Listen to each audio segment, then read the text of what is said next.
आता इथं पहा, हे एककची रांग आहे आणि ही दशकची रांग आहे.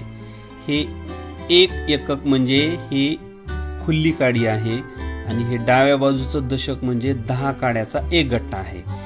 आता ह्याचं वाचन कसं करायचं पहा. 10 10 1 म्हणजे हे 10 आणि हे 1. 10 1 11, 10 2 12,